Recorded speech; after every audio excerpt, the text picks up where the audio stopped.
Welcome to another episode of Make Mental Health Matter. I am your host, Kelli Melissa Reinhart, and I am really excited for this episode, as with all the episodes. But if this is your first time watching, please make sure, if you happen to be watching it on YouTube, that you click down that subscribe button. If you're watching it on any of the streaming services, E360 TV, make sure you add us into your wish list, watch list. I really, one of these days, I'm going to figure out what that's actually called, but hey, it is what it is. And you may have noticed I have a brand new intro. I was so excited. I couldn't wait till the next season to launch that. So here it is. And we're in October. So had to add a little, have that intro for E360 with the Halloween theme, and everything's changing up today. I don't know, just felt like a good day to change things up. So we're actually going to change it up with this episode too. I have not one, but two guests for today, and I am excited for both of them to come on, share their stories, give you a little bit of information, and we'll see where it goes from here. So without further ado, I am going to bring up both of my guests for today, Alison and Robert. Thank you so much for joining me. Absolutely. Thank you for having us. Yeah. Well, I would like, I don't know how this is going to go, but we're going to roll with it. So I would love, Alison, for you to just share a little bit about yourself and what you do specifically. Sure. So I'm a licensed professional counselor. I'm also a military family member. My brother's still actually active duty and has served 3 tours in Iraq, and other family members that are combat veterans. I worked in the VA system for 6 years. So as a trauma therapist at the Portland VA Medical Center in Oregon, and then also out at a more rural clinic in Central Oregon, and ultimately left the VA system, saw what I thought were gaps in care for veterans in terms of the medical model, and really looking for a more holistic approach to help veterans heal, specifically from combat trauma and other types of trauma suffered in the military. And so in 2012, I left the VA system and went on a very exciting journey to start a nonprofit. So a fellow founder, and ended up starting the Central Oregon Veterans Ranch. So it's a 19-acre working farm that does agriculture and peer support for veterans. And I want to highlight that sort of the vision for that came out of a pretty traumatic experience that a young combat veteran was having in the VA psychiatric ward. So I'd been working with a 22-year-old vet who was in combat in Iraq, drugged and sexually assaulted by his combat buddy when he got home, and was experiencing his first symptoms of paranoid schizophrenia. Viewed very much by the system as a high needs client, problem child, And so a social worker and I kind of took this, I say kid, because he was really like so developmentally behind. He was like working with a teenager. Took him under our wing, got a call one day that he ended up in the psych ward in the lockdown unit, throwing furniture and threatening staff. And I just had this flash. I had a lot of emotion around it because I really cared about this veteran. And I looked at my colleague and I said, I wish we had a sheep ranch out east where we could send these vets when they got home, where they could work on the land, sleep under the stars, and be in a community of other veterans. And so that is kind of the vision and how the ranch vision came about. And I've known Robert for several years, and he was I'll let him introduce himself, but he's a friend, he's a veteran, and was very involved with Central Oregon Veterans Ranch in a number of capacities. Awesome. Well, thank you for sharing that. And yes, Robert, please. All right. Thank you, Allison. So I'm Robert. I'm a 2-year Army vet. I was injured while in the service. I ended up taking a med board. A little bit about me is I stuck around for many years, stuck in my PTSD real bad, until I found the Veterans Ranch in 21. And that's when my life started to turn around. I had many suicide attempts by that point. Real bad path. And in 21 was a real bad suicide attempt. Found the ranch. Started to heal from there. Started getting my life back on track, which is where I'm at now. So now I just go around. My biggest thing is helping the next veteran get the help they need, because that's what happened to me. I found that one veteran, helped me get started.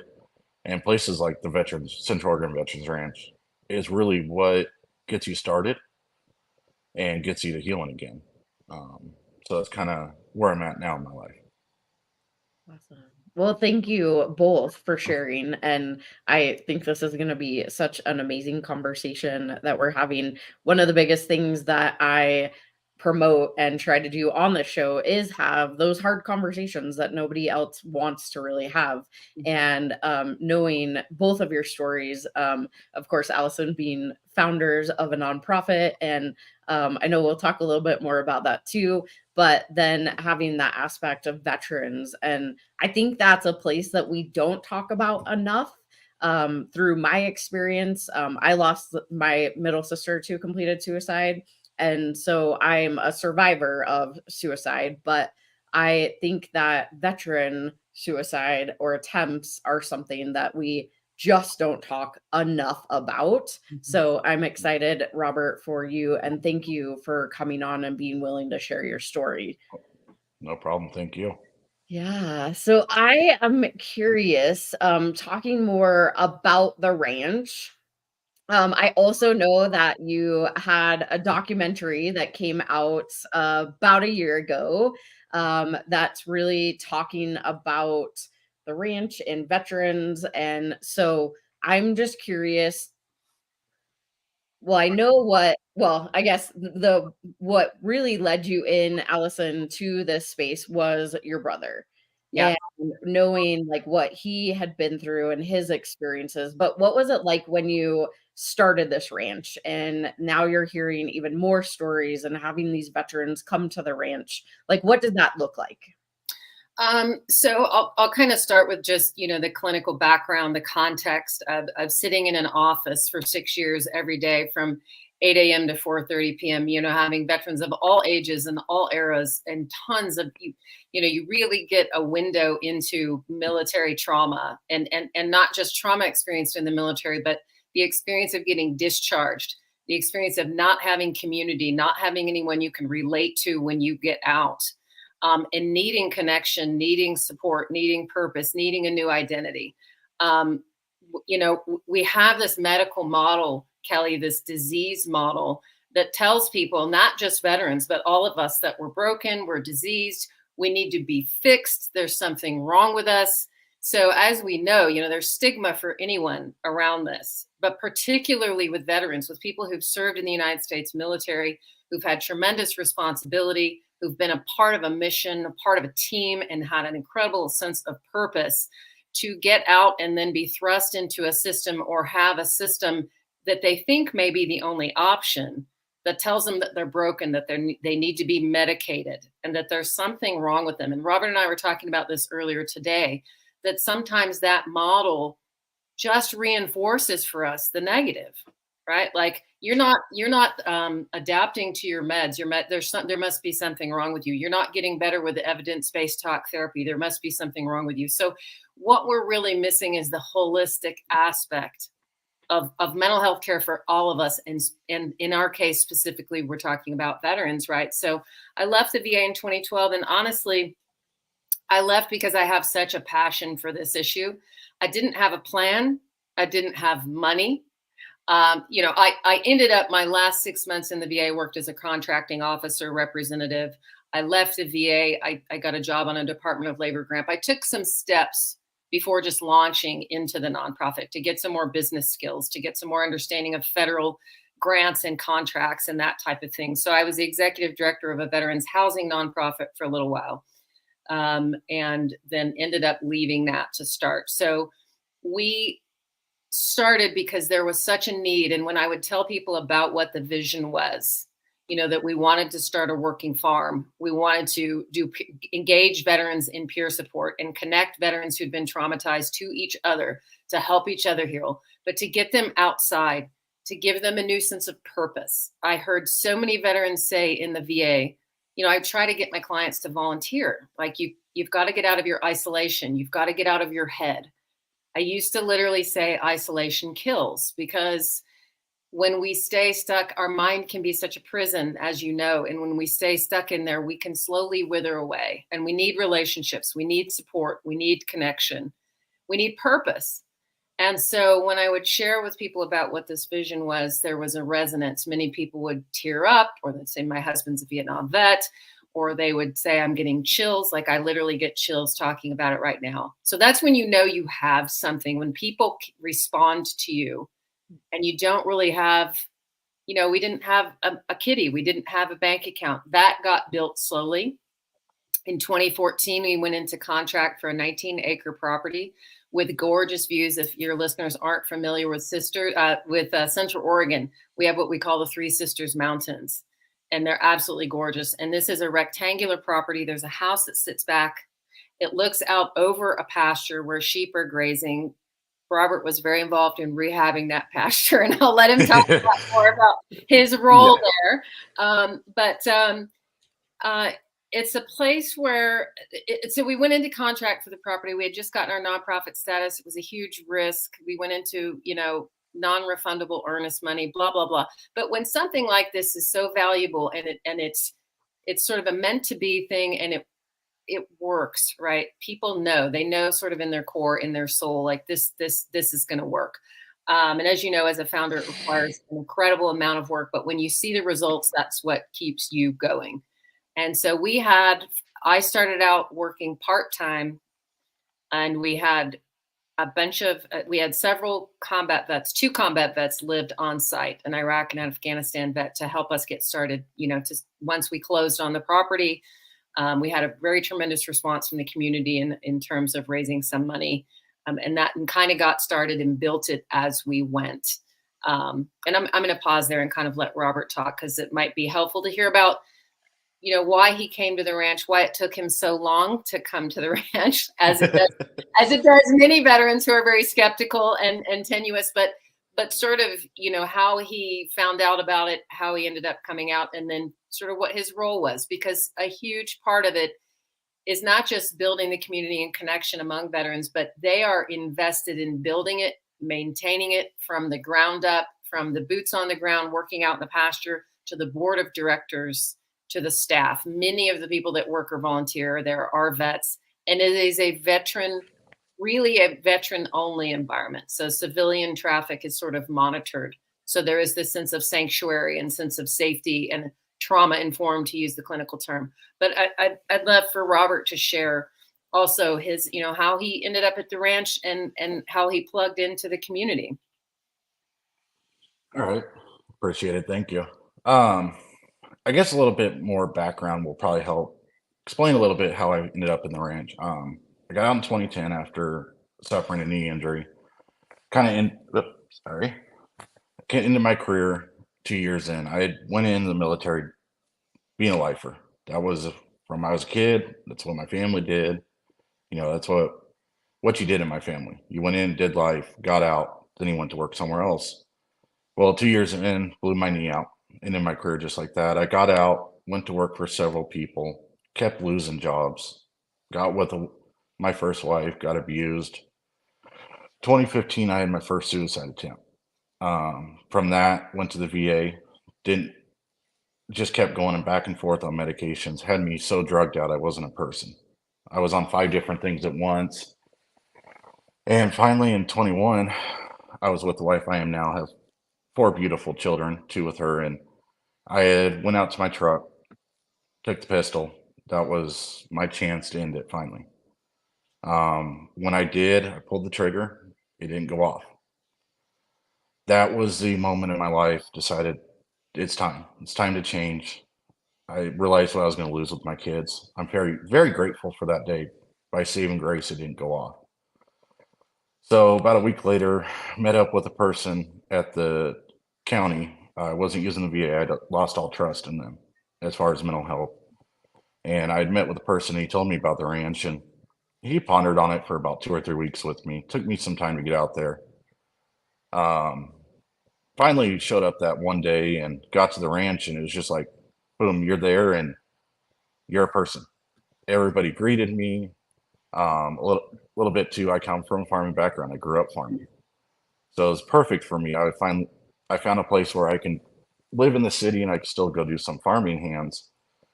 So a couple weeks in, they started having some breakdowns on their fields, which they were trying to get going up, and I got involved more and more and more. And by the end of that year, Alison had actually asked me to be the ranch hand there. And so I took that job not having a clue what I was getting into. Farming as a kid versus farming as an adult, especially regenerative ag, a lot different. But I was getting involved. I was around people who I could speak with. I was able to share my experiences, not be judged at all, which is huge for me. In a clinical setting, it felt like I kept getting judged every time, or it wasn't recognized. Out there, I could talk to somebody and say, hey, this is what happened to me. And they would just sit there and listen. And that's what mattered. I just need somebody to hear me and get it out. If there was advice to be made, they'd wait and tell me, hey, do you want some advice on this? And that was huge. And not only that, being out working with my hands and doing it at the same time, I was able to focus and keep my hands moving so I could get those things out. A little bit of my military was I was physically and sexually abused. Fortunately, my injury came prior to deployment. I wasn't able to go. But just the factors of being physically and sexually abused when I got injured tore me down. I had no sense of purpose in this life anymore. So when Allison brought me on, we were starting a huge project of getting the fields ready for planting, and that was my background. So it's like, I'll take it. Let's get started. And I started doing that, started teaching veterans what I knew, talking with them, getting a sense of what they're going through and finding out that there's no difference. No matter what we did or didn't do, all veterans a lot of times are suffering from similar things. I mean, going back out in the world was very hard. So I just continued to work on the fields, continued to help more and more veterans come in. And since now I've left the ranch, I've actually moved away. I still help them quite a bit with helping with the fields, getting them up to par, which in the documentary, you can see them. I was right at the starting to plant when we did the documentary, and they've really matured now. It's pretty awesome. And to see the animals out there is pretty nice because you get to work with them. But that's kind of how I came to the ranch. And now it's, to me, every day is about helping save another veteran. I got the chance. I got saved by the grace of God and by people who loved me, helped me. I'm an amazing father now, husband, something I never was. I was addicted to alcohol, drugs, the whole 9 yards, because I didn't want to remember anything. And since coming to the ranch, that's all changed. So that's a little bit about kind of how I came about there, what I've done being there, and what it does for other people too. I've seen it with many of my friends who I still talk to every day there now. Well, thank you. I mean, both of you for sharing. And there were so many good points in both of what you said, specifically listening, right? Like having somebody to just listen, not judging, being okay with creating the safe space, which gives you like body and mind connection because you're actually physically helping on the ranch with the animals, with everything that's going on, but then also having this sacred and safe space that you can share your experience with other veterans. It's not just like Alison, you said, it's not everybody, right? It's not civilians and veterans. It's just veterans, and they all can identify with each other and understand what you're going through. And it's not based off of, well, I had this experience, you had this experience, we're not the same, right? Like it's very similar. And just knowing that this place was created to be able to give this resource and outlet for veterans across the board is just incredible. And I know they in the mental health space, they talk a lot about volunteerism and how getting your body moving is actually really, really good for your brain. And it does help with things like PTSD, with trauma, with so many, like depression and anxiety and so many other things. So I think it's great that this space was created and you were able to move it forward. And then also, in addition to that, create a documentary that just even tells more about it. Yeah, and it's something that, Robert is in Kansas now. I'm in Colorado with you now. It's something that we've had veterans involved at the ranch who have moved away to other states, Minnesota, Tennessee, Texas. They want to stay involved, and many of them want to start a similar model. And so that is something, I'm working now as an independent consultant and writer and speaker as well, and really trying to promote this model of care. So this is, we want people to know this isn't just a physical location in Central Oregon. This is a model of care that actually could be applied to other populations. We had a nonprofit in Central Oregon that worked with youth who are having behavioral issues and challenges and difficult home lives and sort of on the margin and not functioning well in school. And so this nonprofit pairs a mentor with children from kindergarten all the way through 12th grade. They have a mentor that entire time. Well, they ended up buying property right around the corner from us and wanting to do a similar thing. They said, we want our kids to have a place to go. We want to build community for them. We want them to be outside. We want them to be connected to nature, to animals. And something that Robert said I'd like to highlight. He said, I was received as a person. He was received as a person, not a patient. And again, I think this approach is really about bringing people into community and being with. And I had so many questions like, well, what does the ranch do? What do the veterans do at the ranch? Well, they kind of do what they want to do, and it's self-guided. And so there's not this prescription of you're going to go through this programmatic thing, and it's time limited. It's not time limited. Veterans can come and go. We had veterans that started coming out in 2015 in the very, very beginning. Some move away, they come back, they get a job, they change. Their life status may change, whether they're married, in a relationship or not, employed or not, living in the area, moving away, coming back. But they know this place is a touchstone. This is also something Robert and I were talking about earlier. There are many programs where veterans go away, right? I'm on a retreat. I go on a couples retreat. I go on a fishing trip. That's all fantastic stuff. And it does build camaraderie, and it does give veterans some hope and a positive experience. But then they come home and they're alone again. And so this is an ongoing, sustained community of support. If veterans want to talk, they can. We have structured peer support groups, but there's also a big volunteer work day where vets just come out, get their hands dirty, work together. And a lot of times those therapeutic conversations happen in the process of working side by side for hours. And there's the option. We're not going to force you and put you under a spotlight like an interrogation and force you to talk about your trauma. But you find the time, and it's in your own time at your own pace. And if you even want to, a lot of vets don't. They just want to come out and work and laugh and feel good and be in the sunshine and be around animals and grow things, Yeah, absolutely. And I think that that's also a really great conversation to have. We're going to go to a quick sponsored break, and then we can come back, and I'd love to just chat even more about the ways that the ranch has helped, but then also how this model can be translated into other spaces, maybe not just veterans, but there's all kinds of spaces. So we'll go to this short break, and then we'll be right back after.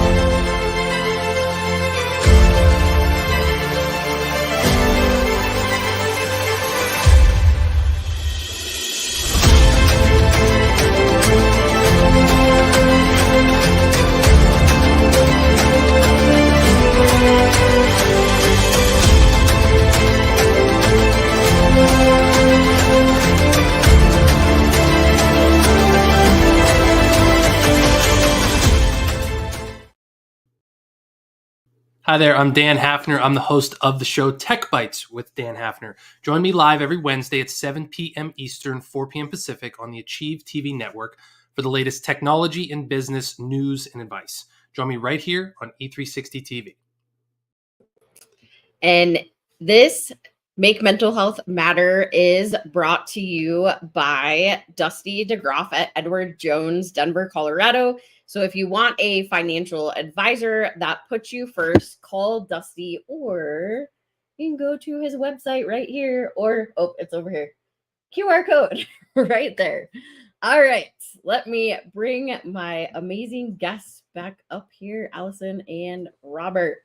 If you are just joining us, we are talking about veterans and how this model of the Veterans Ranch has been extremely beneficial for veterans, specifically with whether they experience trauma or just the experience going through military, and how this space is a safe, supportive space that really, as Robert said, really you can show up and you feel human. You are able to experience it with the animals, with all the other veterans. And one thing that Alison just said before we went to the break is that veterans, or just people in general, really, you can just work hard, and or you could have these conversations that maybe you weren't going to have prior to that. And one thing that really stood out to me that you said right before we went to the break is that oftentimes we create these programs, right? These programs that you can go through that we've had good experiences with, that you go and maybe do it for a weekend, or go and talk to somebody for a couple weeks. But really having this environment, this ranch that you can go and like get dirty and work with the animals, and you don't necessarily have to have those conversations unless and when you're ready. I think that's an important, like a really important factor. And I've talked to many, many veterans across the board, and also first responders. And a lot of time it's, so as or being in the military, I have not ever been in the military, but I have heard that you kind of have to have you have to be strong, right? You kind of, in that identity, you feel like you have to be strong. You have to take on the world, right? Like you're there to save people's lives. You're there to help. But then once you transition back into civilian life, there's not as much support or resources to make that transition. And so it can be really, really challenging. And then people are like, well, you should go talk to a counselor. You should go talk to a psychologist. You could go to this support group or this support group, right?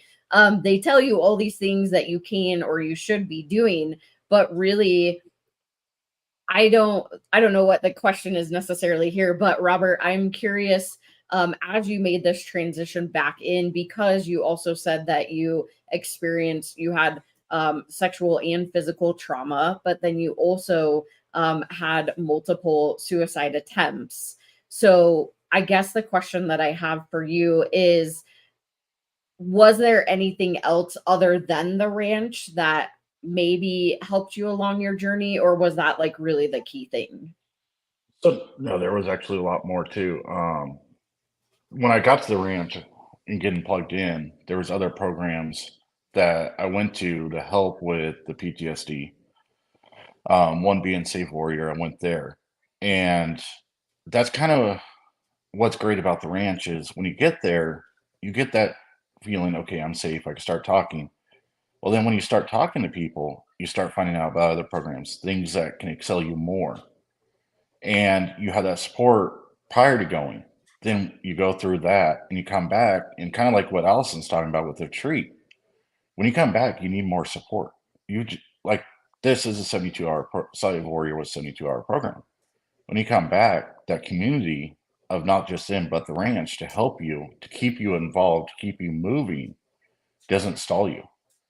I was able to come back, keep working on the ranch, keep talking, keep furthering my growth, because without that, you just come back and you stall.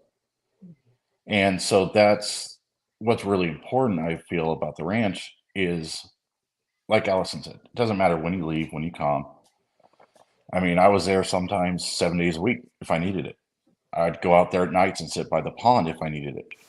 So you had that place, no matter what happened, no matter where you were at mindset, to go, and you can communicate with other people who are also, a lot of them went through the middle program.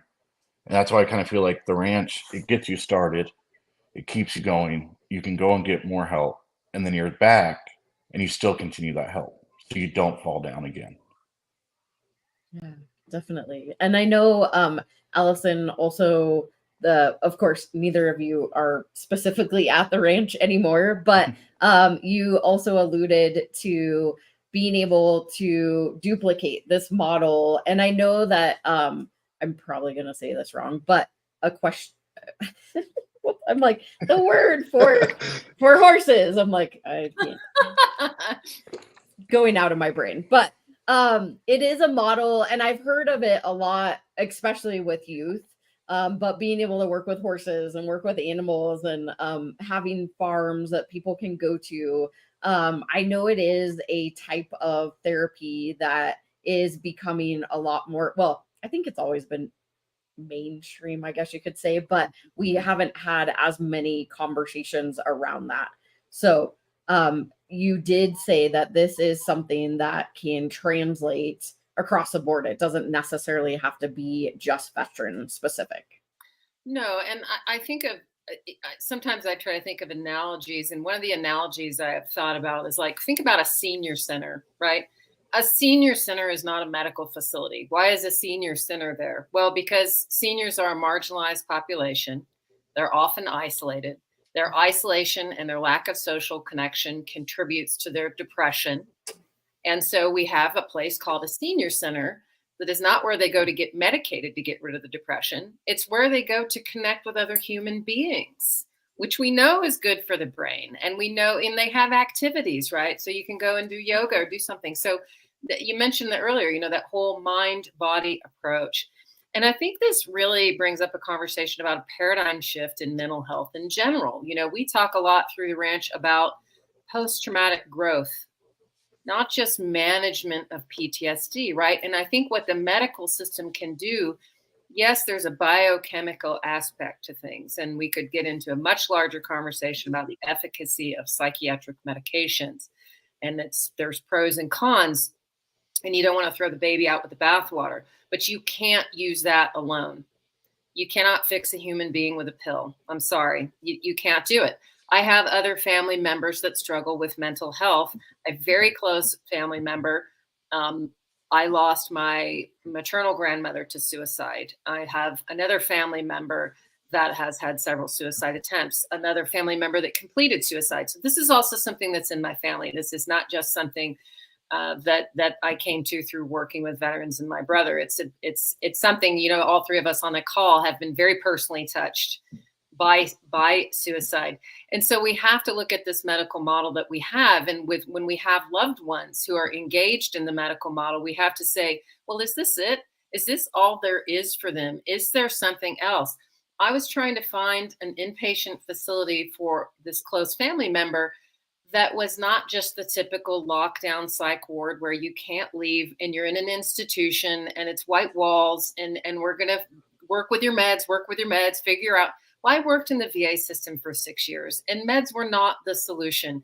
And they might have helped a little bit to manage some of the impulsivity or some of the moods. But the reality was human beings need connection and they need physical activity and we need connection to nature. And this other, I'm sure, Kelli, with your work, you're familiar with the research of Thomas Joyner, who's a national, you know, suicide researcher. In his first, you know, when I was first exposed to his work, he talked about two primary reasons for suicide. And one was lack of sense of belonging, and the other one was feeling like a burden. And we see those across the board with vets because when they get out, because of their unique experience of serving in the military, and then if you add on to that different types of trauma, they get out and they've lost that sense of community, that sense of belonging, that sense of identity.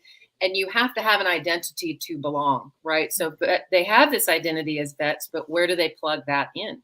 So this idea in terms of this is also translatable for other communities is that we talk so much today about inclusivity, but I know this will be shocking to people, but there's also a need for exclusivity. You know, the reason veterans aren't talking to people on the outside is because those people don't understand them. And oftentimes veterans don't want to burden others with their trauma. They feel like they're a burden. But when they come out to a place like the Veterans Ranch and they come out to a farm and they're around people who see them, they don't even have to talk. They look at each other. And there is like, I get you, you get me. We've been in the same place. And if I want to talk to you, I will. But I know you understand me, you accept me, and I belong here. That is just such a huge... That's not something medication can do, right? So we have got to look in this country at how we are doing mental health, how are we helping people heal, but also recognizing that the value of just being with, it's not doing, program, prescribe, you know, it is about being as much as it is about doing. And for those of us who are aware, to be able to be with people in their suffering. And that's what veterans get to do at the ranch. They can be with each other. And that has a tremendous healing effect. I mean, community in general is so huge. And I know that especially, I mean, nobody wants to talk about the pandemic anymore, but realizing like that isolation factor and knowing that community and having people that support you is such a big part of life, and translating it into military and veterans, right? Like as you're part of the military, you're part of this community. And then once you come back or you're in civilian life, you kind of lose that identity, as you said, it's hard to understand unless you've been there. But I think that across the board, community is such a huge thing. And I know that we're definitely, especially in my nonprofit, are trying to focus more on that community. And we actually have a couple, I wanted to pop these up because we have a couple comments that have come through. So I want you to see these, Robert, especially. So Robert, thank you for telling us your powerful story. And they're so grateful that you met. Also being healed day by day. That was one that popped in. And then Robert, thank you for sharing your deeply moving story and your journey of healing since being a member of the Central Oregon Veterans Ranch. I'm inspired by your courage and strength. one of the things that I love about the show is we are live, so we can pop those comments up. And if you have any questions, whether it be for Robert or Allison, feel free to drop them in, because like I just showed you, I can see your comments, and you can always go back, Robert, and respond to those comments too, because they came in through YouTube. So one thing that I would love, and I just, because I don't think that we share enough about it, right? Being in the military is a different experience. It's your choice to go in nowadays versus back in the days, there was a draft and everybody was in the military. Now you choose to go into the military. And then when you have these experiences, whether they're traumatic or physical, and having a physical injury that takes you out of what you thought would be your identity for life. Can you tell me a little bit about the experience overall, and then really that shift back? I knew you already kind of talked about it, but really like that shift back into civilian life for those people that don't fully understand. Yeah, I mean, you hit it right on the door. I mean, it was my identity. It's what I, as a kid, it's all I ever wanted to do. It's what I did the same in the Army as my grandfather did, heavy equipment operator. That's what he did. That's what I knew my whole life. So when you go in, you know, it's a different caliber. I was 18 years old when I joined, and I had just gotten my GED because I dropped out of high school just to leave and join, because I was also getting away from some trauma from a kid. And so, you know, everything's going good, and then a year and a half in, you get injured, and you're done. You know, the doctors tell you, well, we can't do surgery. You're not going to heal. You'll never be able to go back to combat or anything like that. So you lose everything. And then once everybody starts, you know, giving you a bad time because now you're injured, now you can't do anything, you're already coming out of the ranch or out of the military feeling bad because you didn't accomplish what you set out to do. And that's one thing as kids, because I mean, 18 years old, you're still a kid in my eyes. It hurts and it gets you. And when I came back out, you know, I was just 21, so I was hitting the bars every week, every day. Tried going to school, that wasn't working, and I went back to work. Well, I was going job to job to job. I did hold one job for 3 years before things got really bad. That was the longest I was able to hold. But you have no purpose. Like, the biggest part of the transition is exactly what Alison said. I had all these feelings, all these emotions, but nobody to talk to about them. And I tried counselors, but even the VA has a lot of counselors that just don't understand. They don't know what we went through. I know they try their best, but you still can't find that sense of what's going on with me. Why do I not have a purpose anymore? And that's what I battled until 21. And speaking of, you know, pandemic, that did not help. You know, at that time in 21 was still pretty heavy on it. So I was definitely home a lot more. Yeah, because I am 100% disabled. I'm permanent total. But it just goes back to when you get out, you lose that sense of purpose. You know, I was used to being structured every day. I knew when to wake up. I knew what I'd do.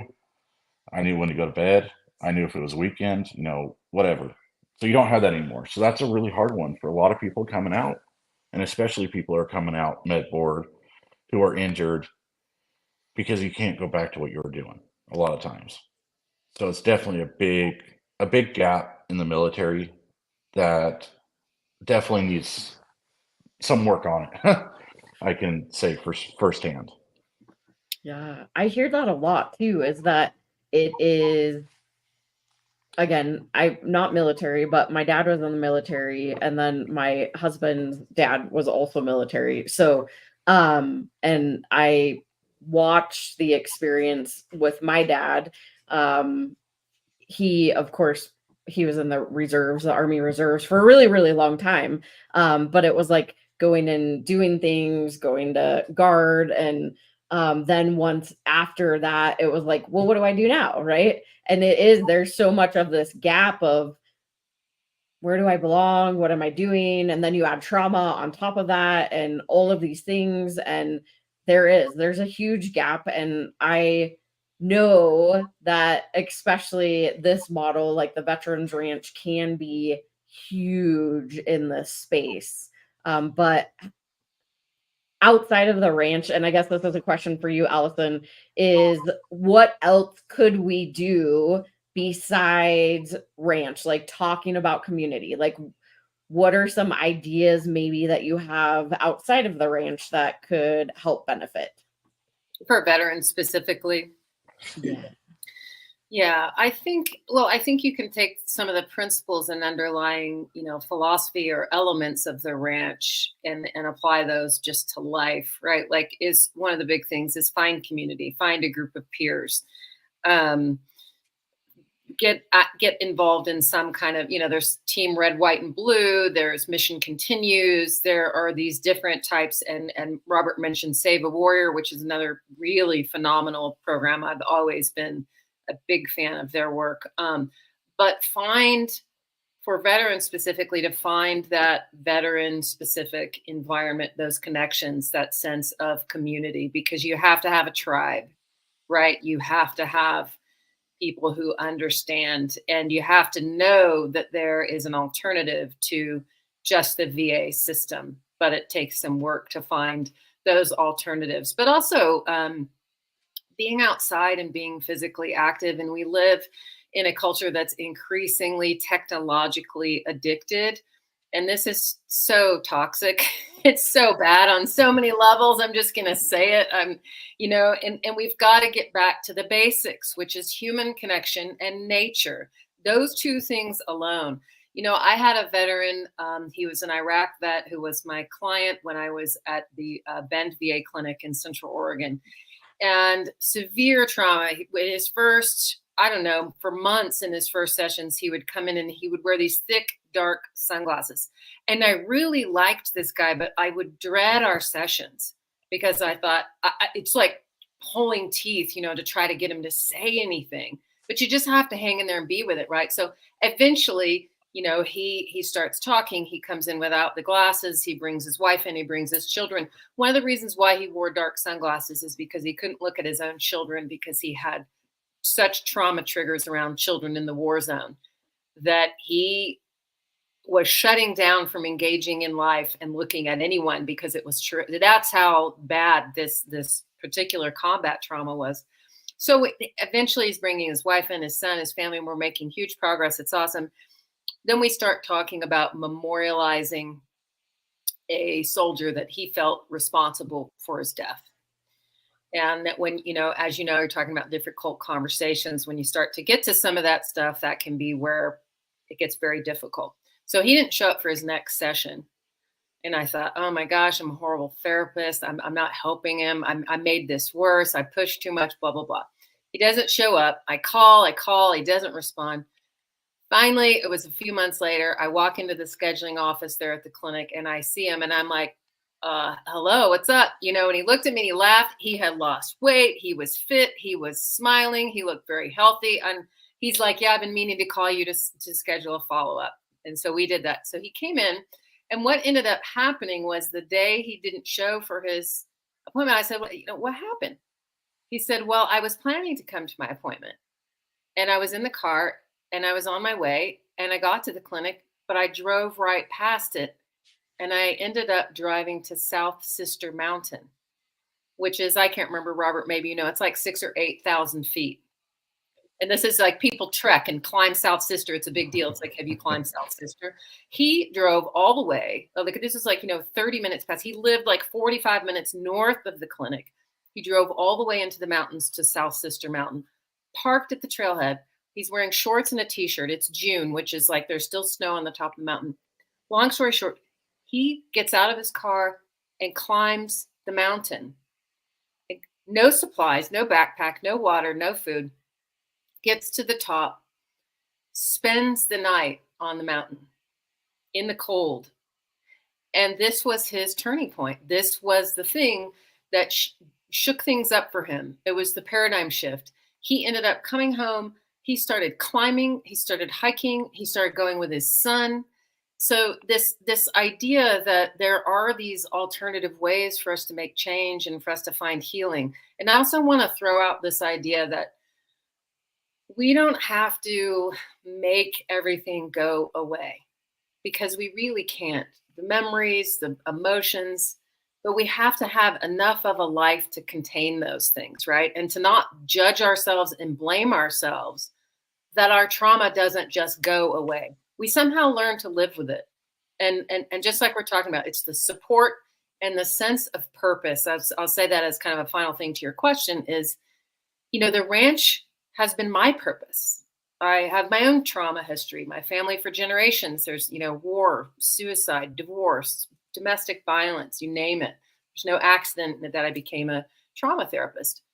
But I have a purpose, which is to be with and help other people in their suffering.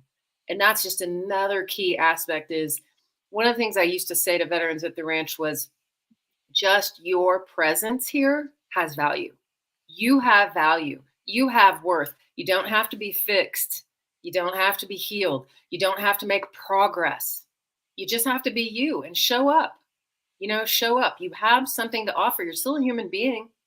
As broken as you feel, you have a lot of worth. And so I think recognizing that, stop judging ourselves for the fact that we're trauma survivors, right? We have pain. It's difficult, but that's part of life. But we need others. We need community. We need support to carry that pain. Yeah, I think that's huge. I'm like, right?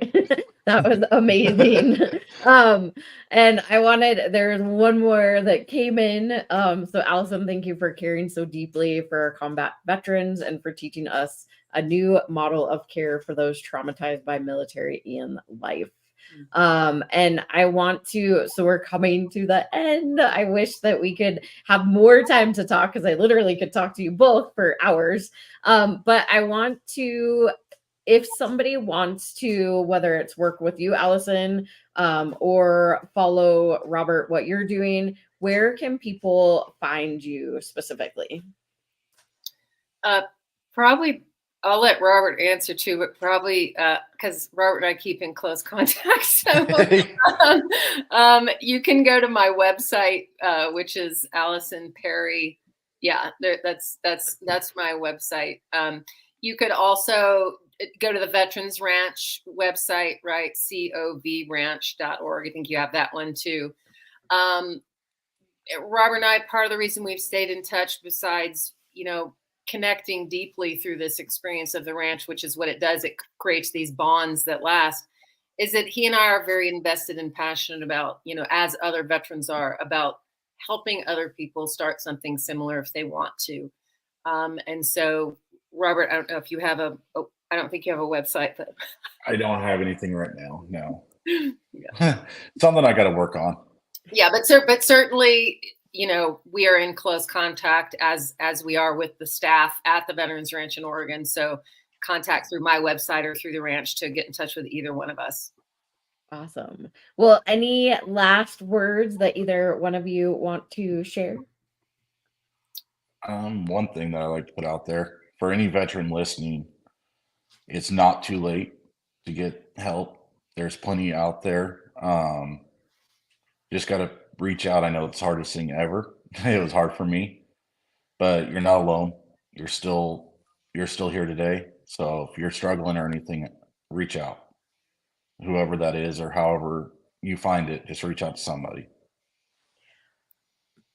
And I would just say, know that there are other ways. The VA, they do the best they can, but there are other resources and other options. And there are a lot of veterans out there that want to help other veterans. And so know that there are people and veterans who are very invested in helping people get unstuck and live a fruitful, thriving life.